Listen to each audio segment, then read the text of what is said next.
Hey guys, welcome to the Lunge and Lift podcast. Today we are adding to our performance series and talking about serious strength. It's the sexy stuff that everyone's interested in, getting strong in whatever means you prefer. And we're going to dive deep into what actually is strength, how people often get it wrong, and how to get the most out of your strength training for whatever your goals are. But before we get into it, please check out our new website, lungeandlift.com. We've got loads of good stuff there, including our guide for the 4 best deadlift accessories you're currently not doing. Lots of recommendations on fitness gear, podcast equipment, supplements, all that sort of stuff. So please do check it out as we're constantly updating it. As ever, a big thank you to our show sponsor, Wit Fitness. Please check them out at One New Change St. Paul's or wit-fitness.com and use our discount code LL15 to get 15% off your purchase. And also Hydro blood flow restriction apparel, LL20 is our code there. Please check them out. And yeah, I promise we're not selling out. We're doing this to help you guys. That's what we're trying to do. Just trying to give value, you know. Yeah, that's us. So Rob, yeah, you've just done your powerlifting meet, mate. Give us the update. How did it go? Went better than I thought, especially after 3 weeks prior to not being able to pick up an empty barbell. So just to give a bit of context for those that don't know, I got COVID, then thought fuck endurance training because I was going through a bit of an endurance block. Got back into strength training, and then I found out there was a powerlifting competition in 7 weeks. So I was like, yeah, why not? You know, I've had all the time. I've got COVID. I can barely do any aerobic work. Let me just lift some weights and go with that. 4 weeks later, I'm feeling pretty good, feeling pretty strong. Going through a normal deadlift as I normally do, and was pulling 230. 220 felt like nothing. So 230 was supposed to come up and just literally come off the floor about an inch, and my SI joint just flared up and just put me in the floor. It's an injury which I've dealt with in the past, so it was something which I'm aware of and I knew how to rehab, but yeah, completely crippled, could barely move. Then I managed to get myself back that week. So in a week, I managed to kind of do some bodyweight good mornings, some squats and stuff like that, back to empty barbells, and started to build my strength back. And then I was bracing so hard, I fainted after doing a 220 deadlift. So, you know, I was going into this powerlifting meet full of confidence. And and then kind of got to meet day and went really well. How well did it go, mate? Tell us about the day itself. Like, for those who aren't familiar with powerlifting meets, what's the format? You've got 3 lifts in each of them: squat, bench, deadlift. How'd that? Well, on the day, it starts out with I had to travel to Milton Keynes. So it was about an hour's journey, which was all right. Managed to sit in a car with a nice heated seat. So, you know, prepping my back ready for the day ahead. And got there and then had the stress of weighing in. So I had to be 100 kilos or less for my weight category.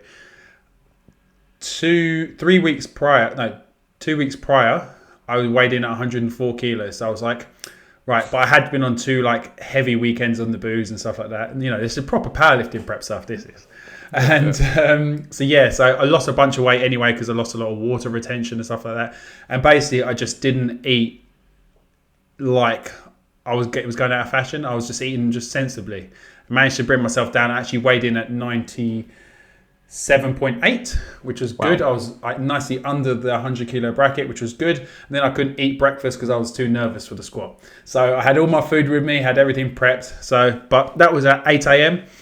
My first lift was then at about 10:15. So it was squatting.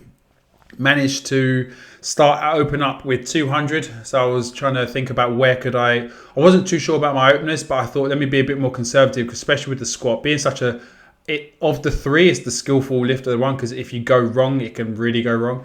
So I wanted to get myself confidence. I hit a 200 opener, went really well. Felt shaky as shit though. Legs were like going. Watching the video back, it looked so much easier than how it felt. So, which is why it's quite good to have a coach or have the subjective thing of video, because it just, Second attempt was 210, hit that.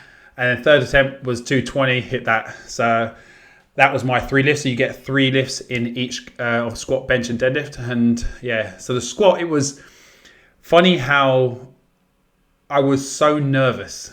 And I couldn't believe how nervous I was, because it's just it's just training. But then I guess you're doing it in front of everyone and overcoming like the bar. Like it was a beautiful Eleiko bar, but it was so grippy that it couldn't slide into my low bar position that I normally do. So I had to kind of put myself there. So that was a little bit different. So, you're having to overcome that, and which is not much, but when it's not your normal routine, it's just an extra thing. You're like, oh, okay. So yeah, that was great. Brilliant. And then how did the bench go? Bench went a lot better than I thought. I planned to open at bench has been feeling really crap. And it's funny because it's one of those exercises where they say mass moves mass. And like the bigger you are, the easier it is to press through. And that does come across quite often. That bigger guys can normally have bigger numbers. But for me, I definitely felt, I think as my body weight was coming down, my bench press was going down with it, even though I was trying to maintain that top end strength. And like the week before, I hit a 140 questionably where my bum come off the bench a little bit, I'd say, being honest, judging myself and saying a bit questionable. But opened 130, hit that, 140, hit that. And I was like, oh shit, it's not feeling too bad. So then went for 150 and hit that as well. So I was over the moon with that. Brilliant, mate. 6 from 6. Yeah, 6 from 6. So then into the deadlift. But yeah, go on. Yeah. I was just going to say, can you change your weights between lifts? Yes. Like weightlifting? Yeah, so I went in saying 130 and then I said to the person who was taking our weights, I'd kind of have to wait a little bit before I give my next weight.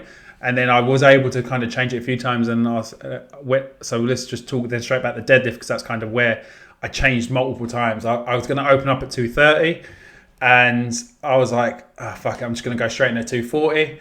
So I opened up at 240, went up completely fine. And this was, again, because I had the nerves of breaking my back, fainting at 220. So I had so much behind me, but I'm like, I am someone that kind of shows up at competition. Like I like thrive in those environments rather than like hide away. And yeah, 240 felt fine. And another lifter there, Zach, who's a strong deadlifter as well, but lighter than me. So I kind of had not something to prove, but I was like, right, I've got to try and keep near him. But he opened at 250 without me realising. So I was like, you fucker. So he got ahead of me in that bit. And I didn't. Anyway, 260 was my next one after 240. Hit that, went up a lot easier than I thought. So I was like, fuck, this is the heaviest I've lifted now since my heaviest I've ever lifted. And then I said to the person taking my weights, I was smart. I was like, right, I might go 265 or 270. But then I was thinking to myself, I was like, right, so that's 5 kilos. If I hit 270, it's 5 kilos under my lifetime PB. And I was like, I don't want to grind out a rep.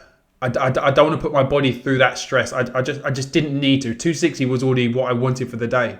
So I was like, fuck it. If I can hit a lifetime PB, so I go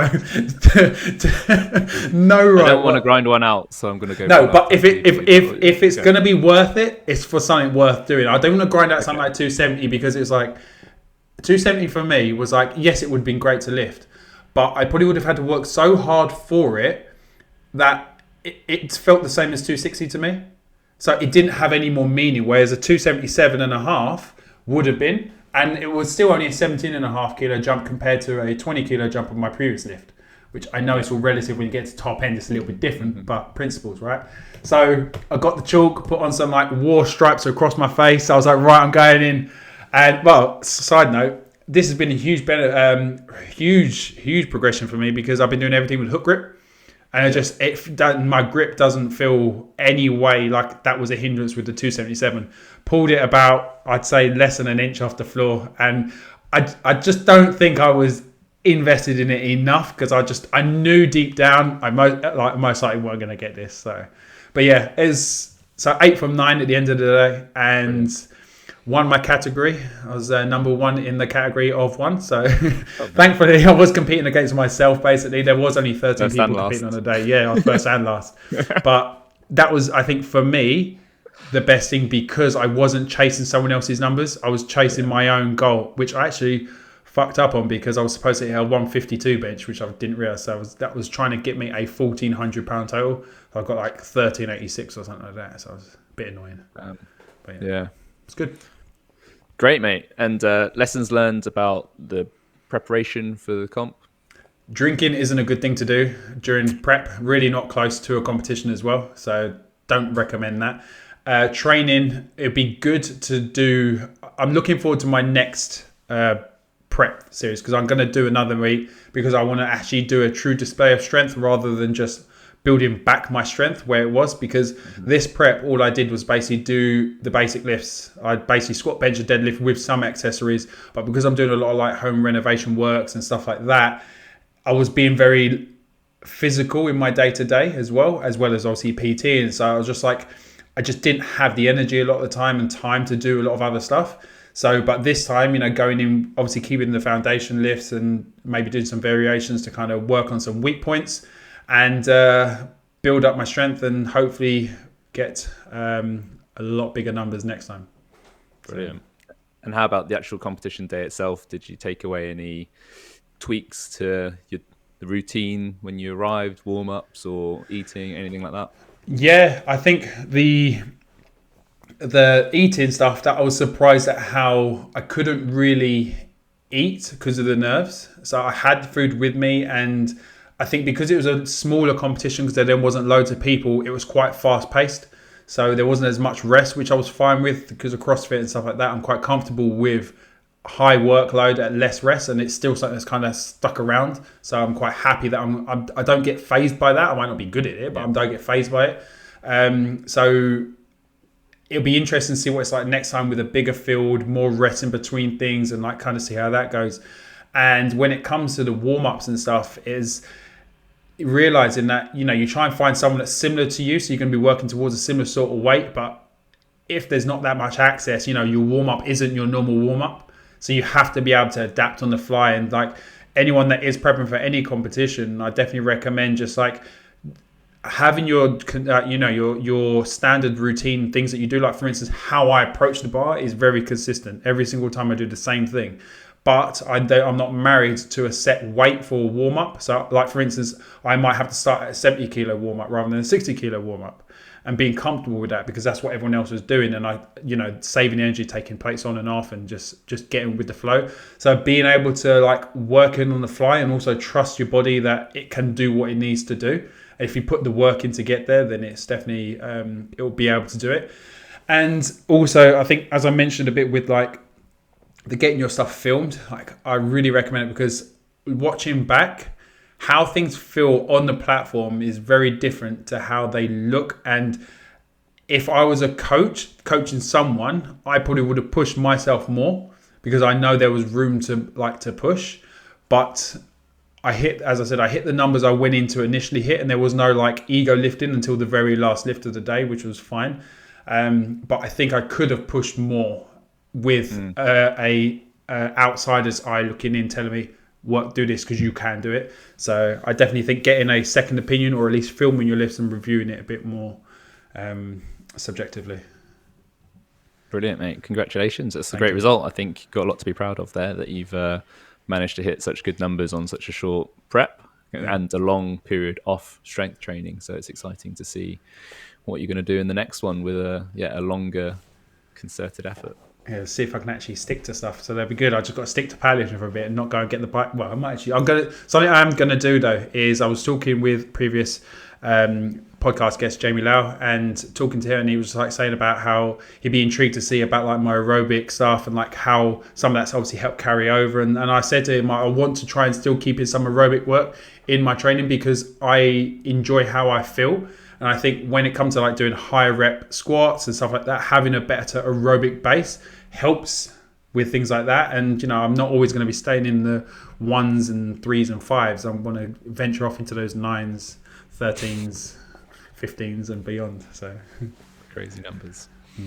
Awesome, mate. So I think that's a nice segue into our topic for today, strength training. What is strength? Let's get defined first. Well, I guess to me, strength is being able to move something from A to B and fighting against gravity. So, but what's strength to you? I think I'm going to be a little bit more nuanced for my definition, in that strength has to be in a specified movement. It's very subjective and personal as to what defines what makes you strong. Like, you could compare an arm wrestler against the strongman, and some people would say the arm wrestler, if he can beat the strongman in an arm wrestle, is stronger. but then the strongman might be able to squat, bench, deadlift more and do atlas stones and everything like that. So it basically boils down to how much force can you produce in a given movement, and it's total force rather than power, which has a speed component as well. So something like weightlifting, obviously moving quickly is important, whereas in strength, in its purest form, it's just about total force production, however slow that might be. So like a grindy deadlift compared to a clean would illustrate a difference between strength and power. Yeah. No, I definitely. I think that's where it gets a little bit confusing for people as well, especially with something like powerlifting. You think it would be a lot more explosive when it's just really a lot of the time it's not. And I think previous guests, when Chris come on, and he stated the thing of, you could probably get through the power lifts on an off day, because they're a lot like slower. Don't get me wrong, you might not perform as well, but when you haven't got the element of speed and coordination, yes, okay, you need to be coordinated when you perform a squat, bench and deadlift to some degree, but with a snatch and a clean and jerk, there's so many more things that have to happen simultaneously that it's really hard to keep up with if you're not at your freshest, whereas something like powerlifting you can kind of grind through, like as you said there. Yeah, spot on. And I think a recurring theme of all of our podcasts is just getting clear on what your goal is and what you want your fitness for. And loads of sports these days use strength. Like you say, it's powerlifting, strongman, weightlifting, CrossFit. It's one of the 10 key physical skills. But people would also describe calisthenics and gymnastic athletes as incredibly strong, which I totally agree with. And that's more of a measure of sort of relative strength, like how strong are you compared to your body weight. If you're doing pull-ups and muscle-ups and dips, then that is a different type of strength. If you asked strong men to do muscle-ups, they might struggle. So in that regard, you could make an argument for calisthenics or gymnastics athletes being stronger in that way than a classic strongman. And that is a subjective component of what strength is. So the next question is, why should we bother getting strong? What do you think, mate?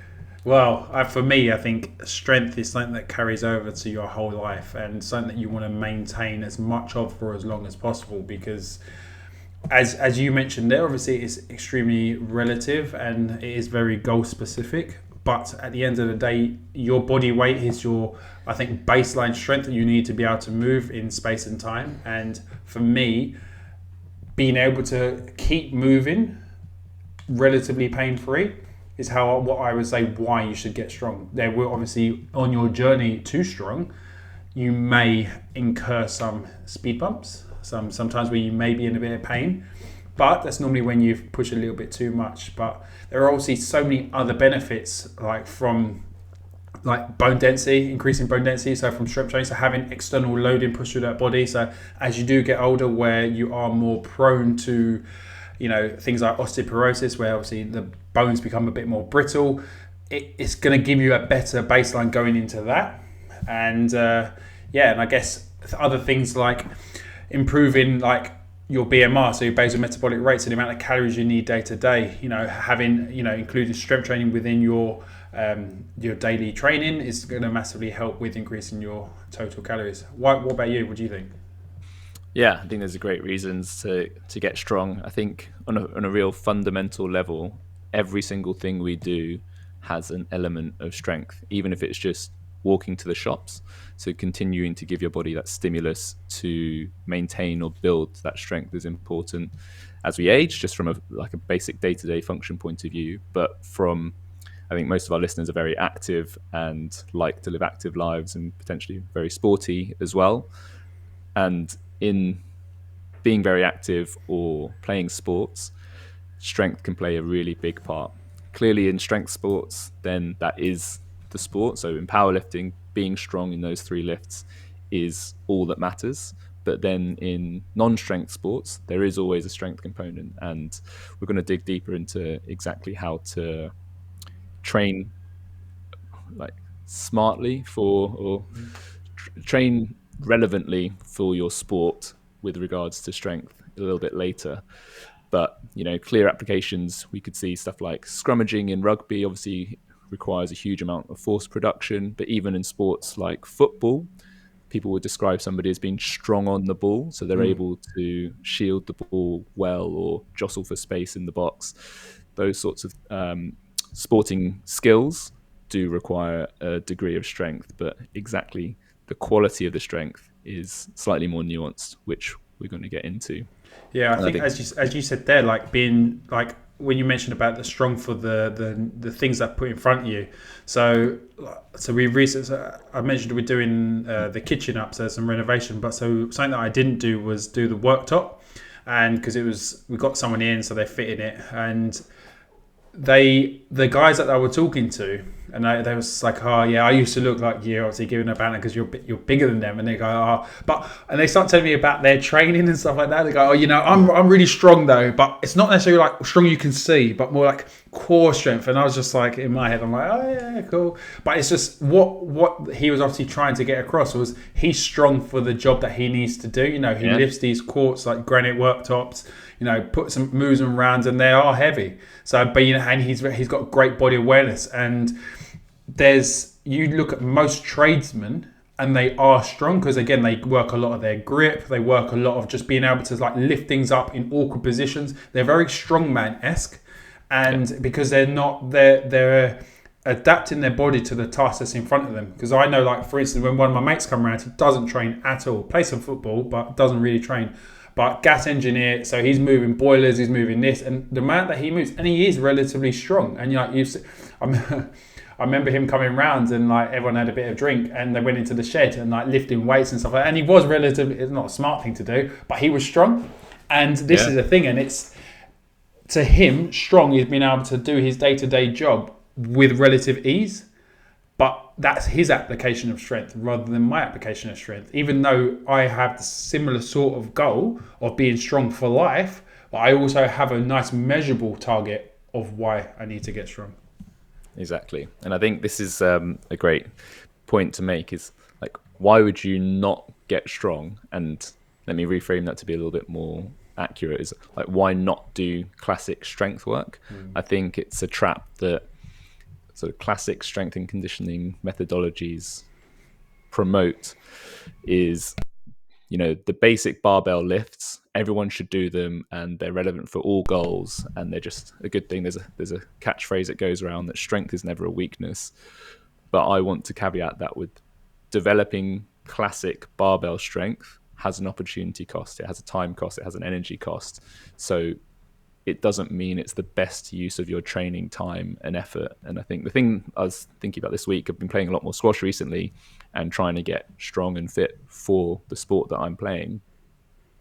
I was doing some fitness with a lot of lunging, obviously, in lots of different directions and reaching to replicate the positions and skills that I need on the squash court. And that is a form of strength training. I'm improving the amount of force I can produce in change of direction relevant to a squash shot. And that has way more carryover to the end function that I have for my sport compared to doing a heavy back squat or a deadlift. There would be some carryover if I did a heavy back squat and deadlift, in that I would be able to create more force in those movements, in those positions. But in terms of bang for buck, return on every rep that I do, the lunges with reaches have so much more in common. And like we say, like in the training stimulus stuff, is in that spectrum of specificity, we're playing a game of spot the difference. And there are a lot more differences between a heavy back squat and a lunge to play a squash shot than a lunge and a reach in the gym. Yeah. So when we're picking our training programs or we're picking our exercises, we should always try and stay high up that spectrum of specificity and get the most return on time and effort invested. And I think that's my major challenge to traditional strength training, is that can we be better? Can we work higher up that continuum to get the most carryover to what we actually want our strength for? So if your mate's a gas repairman and he's carrying boilers, is doing heavy sandbag carries better for him than doing a deadlift? I would argue yes, because it has much more in common with what he wants his strength for. Yeah, I think this is it comes across when someone doesn't have a clear definition of why they need to get strong, and like as you're saying there, but the problem is, I think, is also an industry thing where squat, bench, and deadlift is the pillars of strength, Mm. and like bodybuilders are a pillar of health and fitness. Like that is the epitome of fitness. Whereas it's really not. Like a bodybuilder at that like low levels, like lean on stage, potentially like dehydrated. That is not health in the slightest. And then strength, like being able to squat, bench, and deadlift. And when I say deadlift, it's a conventional deadlift because if you do anything different, it looks that it's not a deadlift. So it And doesn't count.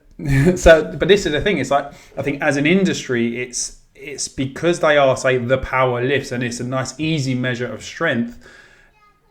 There's that misconception that they need to be applied to everyone to get stronger, and that's where, like we've discussed about this before on the previous episodes, where it's not necessarily a deadlift, a conventional barbell deadlift. It's a hinge. So we want to make sure we're strong in the hinge patterning. We're strong in the squat patterning. We're strong in a press. Most of the time, should be probably more of a vertical press than a horizontal press, because not often you're lying on your back pressing something up. Unless, well, I don't know Getting what you yourself do. off the floor though, little push up, mate. The other way though is it's your body Yeah. weight though, isn't it? And unless Yeah. you got some like rock on your back that you're trapped underneath, you need to push yourself up. But we could probably create a scenario. But this is why it's important. And when we talk about my gas engineer mate and how like sandbags and stuff like that for me, I think strongman training is a much better carryover to life because of the type of shit they do. Lifting Yeah. logs, like they're deadlifting, but again, it's normally doing all sorts, carrying stuff. It's what you do in life, and like grip training, like how many shopping bags can you get in your hands, like and how long can you hold? Like when we've been Sainsbury's or something, and I'm getting all those bags for life, and I've got them. I'm trying to carry them, so I do it in one trip. And if you're listening to this, you've got to do your shopping thing in one trip, even if you've got like 5 litre water bottles under each arm, like back, because that's training for life, and that's for me that's strength. And it's you by maybe I think I like the way you put that there of how spot the difference. You're training so the lunges with the reaches are going to be specifically better for your squash strength. But then if you have the time, you're then going to start incorporating other things beyond just that one thing to get maybe your total, your global, like you're just stronger across the board. So then you might, but when your training time is limited, your exercise selection needs to be a lot more specific to what the goal is that you need to perform. But when you have a little bit more luxury, or you don't have a goal, then it's important to maybe stick through block training where you go through a couple of blocks doing one movement that you're measuring your strength. Then you're doing measuring strength on another movement in another block. That's just my opinion, because I think things like sandbags and just like carries and are massively underutilized, or if they are utilized, sorry, that was really loud, or they're done like at the end of training where it's just like, oh, I've just got to do some carries. It's like, yes, okay, you're going to get some benefit because you're tired, but what about having some real focus on the carries and seeing what you can really start to do, and maybe starting the session with that? Exactly. I think the principle behind all of that is progressive overload. To get stronger, Nicely put, mate. we need to be pushing our threshold, right? So whatever we've defined as what we need our strength for, it needs to be measured and managed, and like ensuring that we're moving in the right direction. And I think that's a nice segue into like what are the, like in a nitty gritty sense, what are the key aspects of strength? We touched on it a couple of episodes ago when we talked about motor units and basically muscle fibers. So in a global movement, a full body movement, we're obviously using multiple muscle groups, and when we're trying to move something, lift something, move ourselves, the thing that's going to produce the most force is the total number of motor units or muscle fibers involved in that movement, and obviously how well they work together. How this impacts your training, especially if you're looking to get bigger, because size is related to strength, even though it's not a one-for-one correlation. A bigger muscle has the potential to be a stronger muscle. However, the quality of size needs to be considered. So if you're trying to put on muscle for strength, then we do this in our how to build muscle episode, so check that out. But the difference between myofibrillar hypertrophy and sarcoplasmic hypertrophy is really, really important. So myofibrillar hypertrophy is basically building more muscle fibers, so more of the contractile units that actually create the force, versus sarcoplasmic hypertrophy, which is swelling the cell size so it looks bigger and takes up more space, but actually its ability to contract isn't actually think the pump. Exactly. So what that means from a training point of view is focusing more on mechanical tension rather than metabolic stress. So if you're lifting heavier weights, that's obviously going to make you stronger than getting a pump. Like you can get a pump with a very light resistance band if you do really slow reps, lots of time under tension, really long sets. However, that isn't going to have as much of an improvement in strength as working on the mechanical tension side of things. Yeah, I think something that's really important here as well, and even though you and me have, say, different definitions of strength, the principles are always the same. And if you look at it, even like where I know you obviously love your lunges and stuff, it's a total body movement. And then kind of everything that I define as strength is a total body movement. Like, yes, okay, bicep curls for me, I do like to class them as a thing of strength because I like to do some 1RM bicep curls. But you try and do an isolated 1RM bicep curl, you're just not going to. You're using your total body to contract.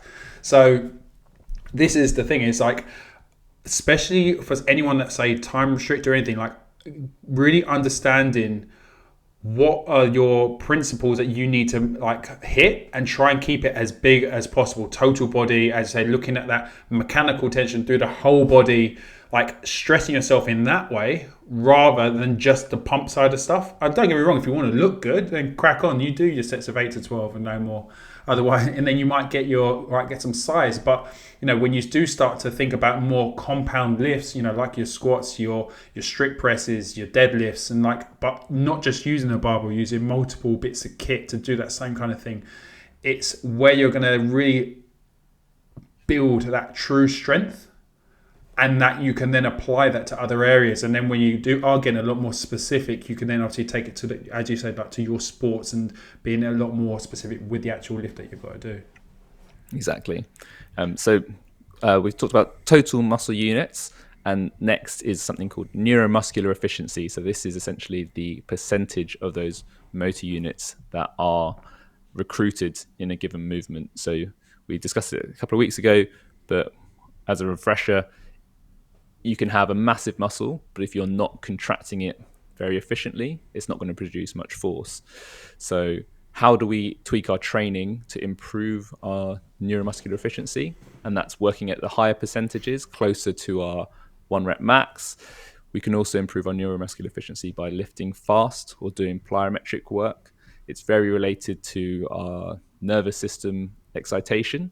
So adrenaline, smelling salts, these sorts of things that get you really jacked up will improve the percentage of muscle fibers and motor units that you can recruit, which explains why people are able to produce incredible feats of strength when they're in life or death situations. There is a cool quirk around this as well, is that people think that for strength work you need to be really rested, and long rest periods are definitely a big part of strength training. However, there is an unusual phenomenon which you see a lot in CrossFit when people are able to pull out 1 rep max or set new 1 rep maxes when they're under fatigue, or in air quotes under fatigue. They're actually just really jacked up. Their adrenaline's through the roof because they're in the middle of a hard workout. And if they're proficient enough in the skill that their technique doesn't break down, a lot of people will set new 1 rep maxes when they are in those circumstances. And that is because of the nervous system excitation, and you're able to recruit more muscle fibers, even though there is some systemic fatigue. The improvements in percentage recruitment outweigh that. And it's just quite a cool quirk because most strength sports like powerlifting and weightlifting is always done fresh, and you have quite long rest periods between attempts, but actually a little bit of amping up, which could be physical amping up as well as psychological amping up, does improve can improve your strength output if you're skilled.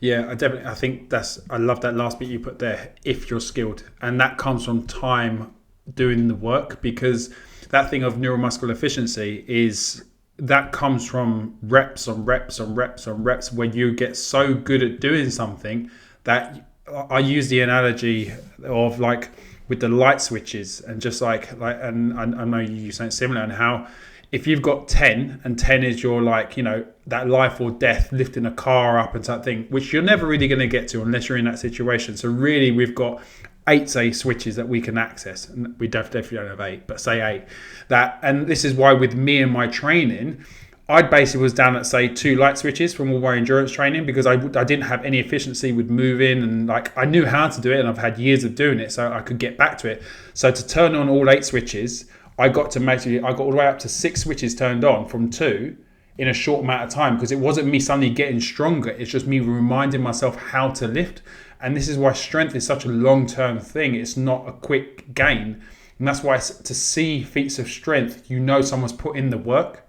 And that's why, and it's also when someone gets in shape, it's taken time to get into shape, and someone's had to, no matter if you get an assistance or not, you've had to go through periods of restriction and commitment to get to somewhere. And it's the same with strength training. So, and I think the rest part, I think, is so key. And as I said, like, I remember like doing the open, and you go and do, it was 18.2, which was the 1 to 10 of dumbbell squats and burpees over the bar, and then a 1 rep max clean after that, squat clean. And yeah, I hit a PB in that, and it was after like a 5-minute rest, or a couple of minutes rest, and you were gassed, but you just feel so good because everything's switched on.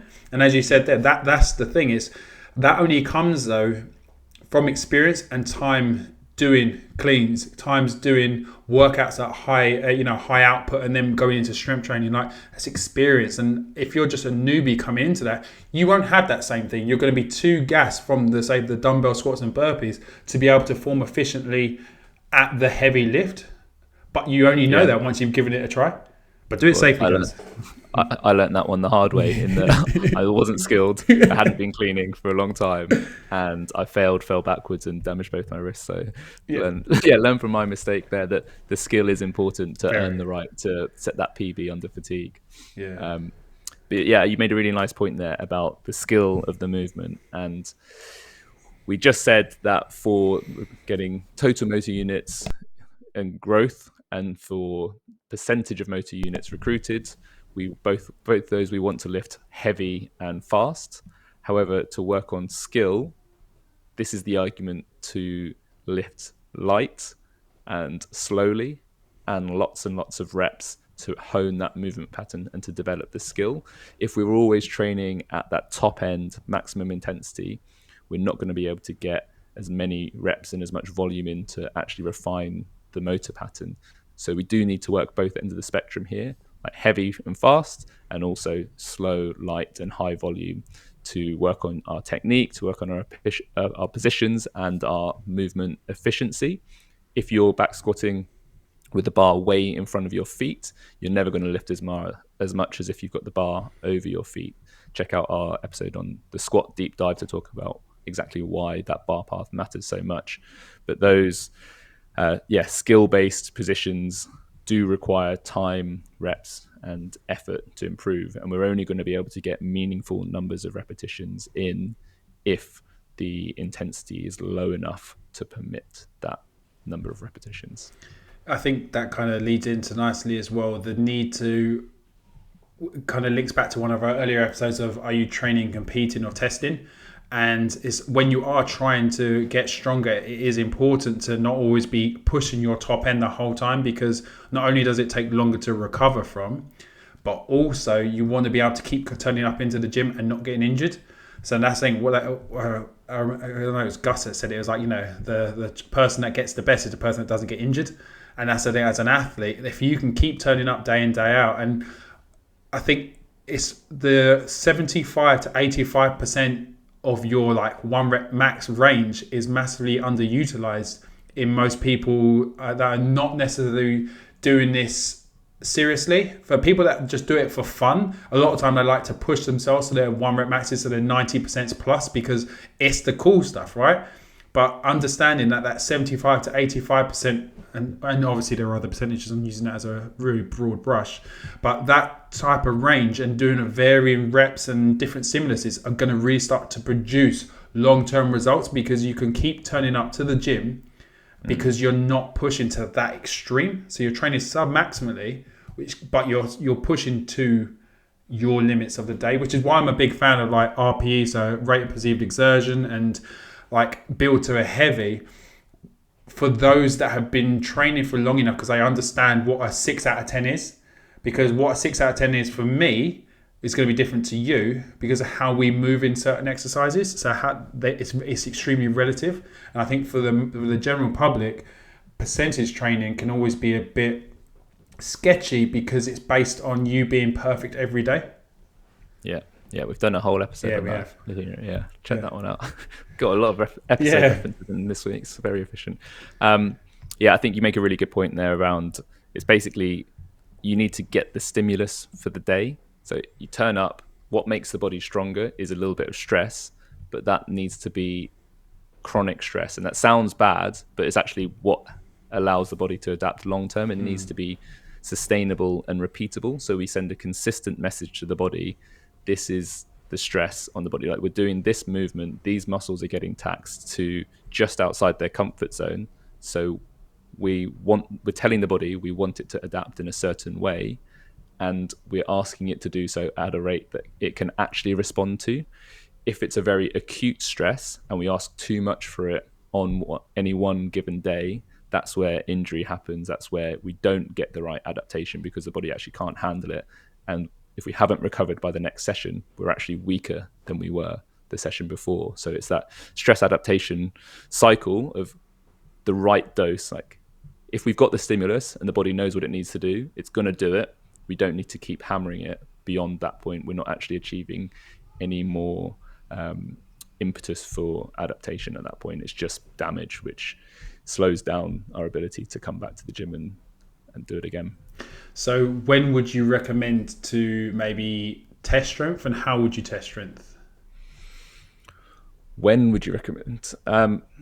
Testing strength, if necessary. Like, if you need to know, like every session is effectively a test, right? So if you go and do 4x8 in a strength session, whatever you can lift for 4x8 tells you where you are. And then it's just a question of progressive overload. So unless you're looking to compete in a strength sport, you can baseline with any strength session. 1 rep maxes are just a very simple way of doing it, but you've always got to trade off risk and reward. Like, by testing somebody to a 1 rep max, do I get so much more information than a 5x5, which is a lot lower risk, that it's worth it?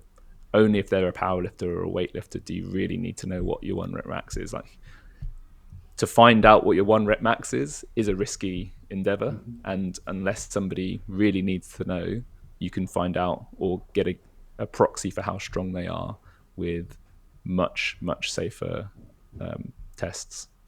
Beautiful. That's kind of what I was hoping to hear, because it's like, for instance, when it comes to me and when I program or anything, like, very rarely do I tell people to go to a 1 rep max. It might be build to a heavy one for the day. I do that because, again, I'm after a 90% plus stimulus for that day, but I very rarely build to a 1 rep max test, because unless, again, they're peaking for a particular reason, or they are intrigued because they're on a long-term journey and they want to test their strength as measures, because there's nothing wrong with testing your 1 rep max. And this is kind of, I think it's been bastardized at times where, we do discuss how it can be pushing you too far. You shouldn't test your 1 rep maxes because there is a huge risk with it. But at the same time, if you're on a long-term journey of building your strength, knowing what your 1 rep max, your 3 rep max, your 5 rep max, having all these measurable variables is just something you can always look back on and say, okay, cool, I am getting stronger. Because you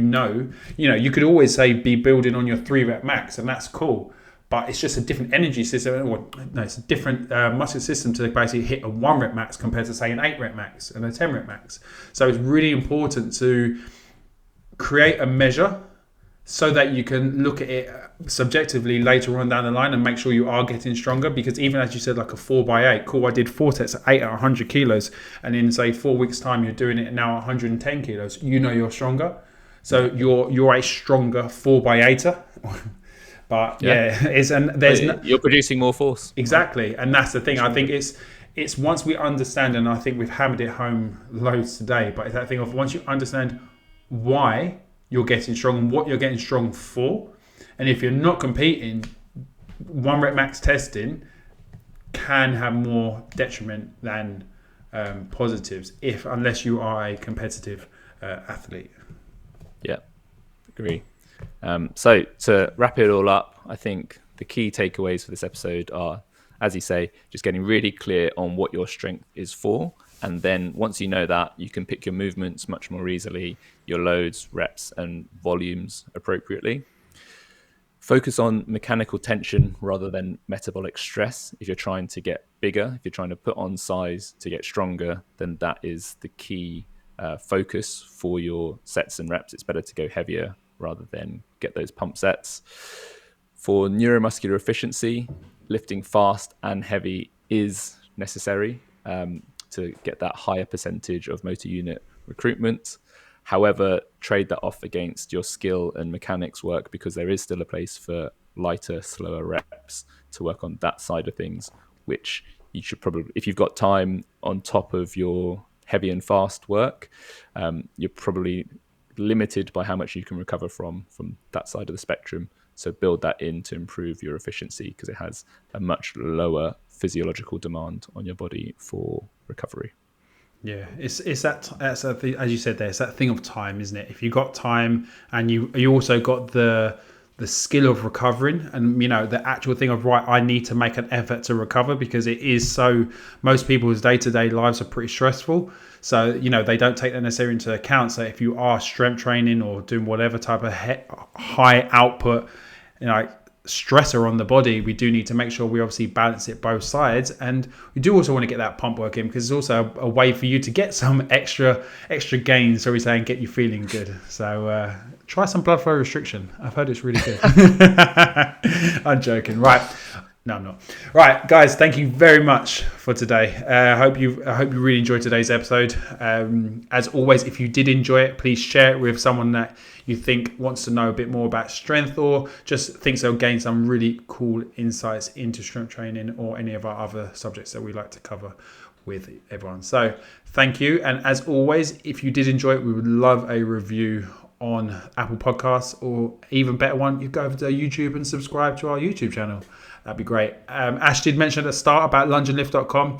It is constantly updated, kind of, when I remember to update it. So it is up to date at the moment-ish. So do head over there, check out our download. And apart from that, thank you very much for your time, as always. And we'll see you next week.